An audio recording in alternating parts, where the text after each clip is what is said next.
ఈ అశేష జనం రావడం జరిగింది. ఈ దేశ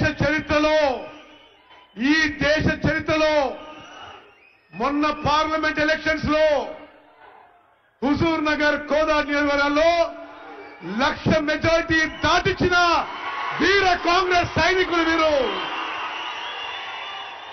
భారతదేశ చరిత్రలో ఒక నియోజకవర్గంలో 1,00,000 మెజారిటీ దాటించిన ఘనత మీకు దక్కిందని మనం చేస్తున్నా.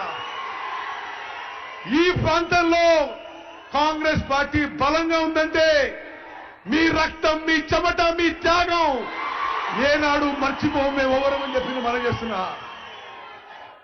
అక్కలు, చెల్లెళ్ళు, అన్నలు, తమ్ముళ్ళు, ఈ పథకం ప్రారంభించినప్పుడు నేను గౌరవ ముఖ్యమంత్రి రేవంత్ రెడ్డి గారిని కోరినా, ఇదొక అద్భుత పథకం. సమాజంలో అణగారిన వర్గాలకు, బలహీన వర్గాలకు, దళితులకి, గిరిజనులకి, మైనారిటీస్ కి, బీసీలకి, రైతు కూలీలకి కడుపు నిండా ఆహారం పెట్టే పథకం. నేను సాధారణంగా నా నియోజకవర్గంలో ఏ మీటింగ్ పెట్టను, కానీ ఈ అద్భుతమైన పథకం మొత్తం భారతదేశం చూసే విధంగా మన నియోజకవర్గంలో ఈ యొక్క కార్యక్రమం ఏర్పాటు చేయడం జరిగింది. మీ అందరికీ ఈ పథకం గురించి ఒక 2 నిమిషాలు తెలియజేస్తాను. స్వతంత్ర భారతదేశంలో ఏ రాష్ట్రంలో కూడా ఈ విధంగా మంచి క్వాలిటీ సన్న బియ్యం 80 నుంచి 85% ఉచితంగా వచ్చే పథకం ఏ రాష్ట్రంలో కూడా అమలు కాలేదనే విషయం కూడా నేను మనం చేస్తున్నా. మీ అందరికీ తెలుసు, ఇప్పుడు రేషన్ బియ్యం దొడ్డు రకం, ఇంగ్లీష్ లో కోర్స్ గ్రెయిన్స్ అంటారు. దురదృష్టవశాత్తు ఇప్పుడున్న 90 లక్షల రేషన్ కార్డులలో 2,81,00,000 లబ్ధిదారులు అందరికీ 6 కిలోల బియ్యం ఇస్తున్నా, బియ్యం సరిగ్గా ఉపయోగం రావడం లేదు. లబ్ధిదారులకి చాలా మంది ఇది తినలేక తిరిగి అమ్మేసుకుంటున్నారు.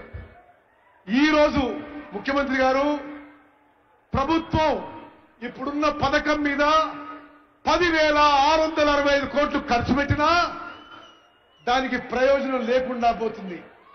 10,665 కోట్లు ఖర్చు పెట్టినా నిరుపేదలకి ప్రయోజనం లేకుండా పోతుంది.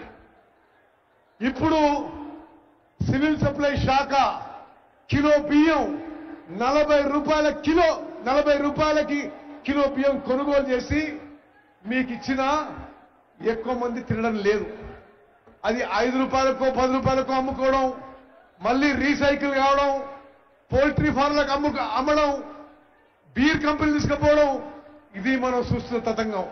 ఇది ఎన్నో సంవత్సరాల నుంచి జరుగుతున్న విషయం. నేను గత పార్లమెంట్ సభ్యునిగా పార్లమెంట్లో food and public distribution system consultative committee member గా అనేక మార్లు పార్లమెంట్ బయట ఈ విధంగా ప్రజాధనం దుర్వినియోగం అవుతుంది, నిరుపేదలకి ప్రయోజనం చెందడం లేదనే విషయం స్పష్టంగా చెప్పడం జరిగింది. కానీ గత ప్రభుత్వాలు ఎవరు మార్పు చేయడానికి ప్రయత్నం చేయలే.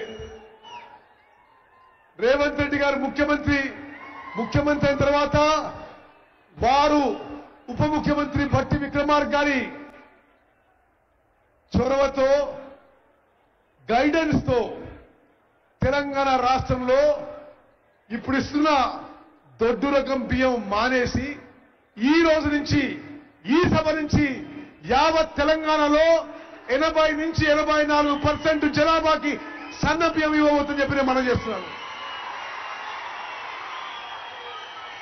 ఇది మీరు ఆమోదం తెలుసంటే అందరి చెట్లెత్తాలే. అక్కలు, చెల్లెళ్ళు, అన్నలు, తమ్ముళ్ళు, సన్న రకం బియ్యం ఇవ్వడమే కాదు,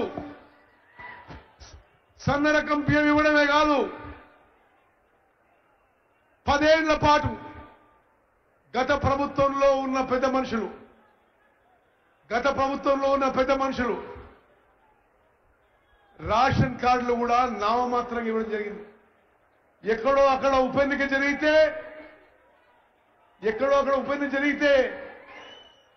రేషన్ కార్డులు ఇచ్చింది కానీ అర్హత ఉండే వాళ్ళందరికీ రేషన్ కార్డు ఇవ్వలేదని చెప్పి నేను మనం చేస్తున్నాను. మన కాంగ్రెస్ ప్రభుత్వం వచ్చిన తర్వాత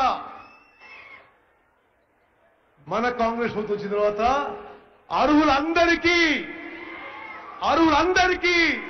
రేషన్ కార్డు ఇవ్వబోతున్న విషయం నేను మరోమారు మనం చేస్తున్నా. ఇదొక నిరంతర ప్రక్రియ. తెలంగాణలో అర్హత ఉన్న వాళ్ళందరికీ కూడా రేషన్ కార్డు ఇవ్వబోతున్నాము. బిలో పవర్టీ లైన్ కుటుంబాలకి, దారిద్ర్య రేఖ దిగులున్న వాళ్ళకి గతంలో తెల్ల కార్డుండే మన ప్రభుత్వంలో 3 రంగుల కార్డు ఇవ్వబోతున్నాము. అబౌవ్ పవర్టీ లైన్ ఉన్న వాళ్ళకి దారిద్ర్య రేఖకి ఎగువ ఉన్న వాళ్ళకి గతంలో గులాబీ కార్డు ఉండే ఇప్పుడు మనం గ్రీన్ కార్డ్, ఆకుపచ్చ కార్డు ఇవ్వబోతుందని చెప్పి నేను మనం చేస్తాను. అక్కలు, చెల్లెళ్ళు, అన్నలు, తమ్ముళ్ళు, ఇదొక చారిత్రాత్మక ఘట్టం. ఇదొక విప్లవాత్మక మార్పు. యావత్ సమాజంలో అణగారిన వర్గాలకి, బలహీన వర్గాలకి, పేదవారికి ఒక గొప్ప మార్పు తీసుకొచ్చే మరి ఘట్టం ఇది. రేపటి నుంచి యావత్ తెలంగాణలో రేషన్ కార్డ్ అర్హత ఉండే వాళ్ళందరికీ 6 కిలోలు ఉచితంగా సన్నబియ్యం ఇవ్వవద్దని చెప్పి నేను మనవి చేస్తున్నాను. మిత్రులారా, ఈ గొప్ప కార్యక్రమం మన గడ్డ మీద, మన నేల మీద ప్రారంభం కావడం మన అదృష్టంగా భావిస్తున్నాం. యావత్ భారతదేశంలో ఏ రాష్ట్రంలో ఈ విధంగా జరగడం లేదు. మన అమ్మ సోనియా గాంధీ గారు కన్న కలలు నెరవేర్చబోతున్నాము. ఆహార భద్రత చట్టం వారు తీసుకొచ్చారు. ఈ రోజు మనం తీసుకొచ్చిన సన్న బియ్యం కార్యక్రమంతో ఆహార భద్రత విషయంలో నిజమైన ఆహార భద్రత, నిజమైన ఫుడ్ సెక్యూరిటీ ఈ రోజు తెలంగాణలో కాంగ్రెస్ ప్రభుత్వం మరి అందరికీ భద్రత ఇవ్వబోతుందని చెప్పి మనం చేస్తున్నాం. మిత్రులారా, ఈ విషయంలో కొన్ని మరి మీరందరూ కూడా ముఖ్యమంత్రి గారు వచ్చిన అదులకు మనం చేయాలి. ఈ రోజుల్లో ఈ కమర్షియల్ పాలిటిక్స్ లో హుజూర్ నగర్, కోదాడులో వచ్చిన అక్కలు, చెల్లెళ్ళు, అన్నలు, తమ్ముళ్ళు స్వచ్ఛందంగా ఇంత పెద్ద సంఖ్యలో వచ్చిన విషయాన్ని మనం చేస్తున్నా. గత 10 ఏళ్ల పాటు గత ప్రభుత్వంలో మిమ్మల్ని ఏ విధంగా హింసించిండ్రు, ఏ విధంగా చిత్రవద చేసిండ్రు, ఏ విధంగా పోలీస్ కేసులు పెట్టిండ్రు, ఏ విధంగా జైలు పంపించిండ్రు అన్ని గమనించినాం. ఇప్పుడు మిత్తితో సహా రీతిరేషన్ చేస్తున్నా. కమ్మారంలో జరిగిన సంఘటన మర్చిపోలే, పీకానాయక్ తండ్రిలో జరిగిన సంఘటన మర్చిపోలే. ఎక్కడ ఏ కార్యకర్తకు అన్యాయం జరిగినా ప్రతీకారం తీసుకుంటామని చెప్పి సభాముఖంగా మనం చేస్తున్నా. మిత్రులారా, మీ అందరి తరఫున నేను సవినయంగా మన గౌరవ ముఖ్యమంత్రి గారిని 1-2 విషయాలు కోరుతున్నా. ముఖ్యమంత్రి గారు, ఇప్పుడు తెలంగాణలో అన్ని ఉమ్మడి జిల్లాల్లో అగ్రికల్చర్ కాలేజ్ ఉంది. మీరు దయచేసి హుజూర్ నగర్ నియోజకవర్గానికి ఒక అగ్రికల్చర్ కాలేజ్ మంజూరు చేయాలని చెప్పి మీకు మనం చేస్తున్నా. అదేవిధంగా సూర్యాపేట జిల్లాకి ఒక జవహర్ నవోదయ విద్యాలయ మంజూరైంది. కోదాడులో మరి మేము స్థలం చూసినాం. మరి కోదాడు నియోజకవర్గానికి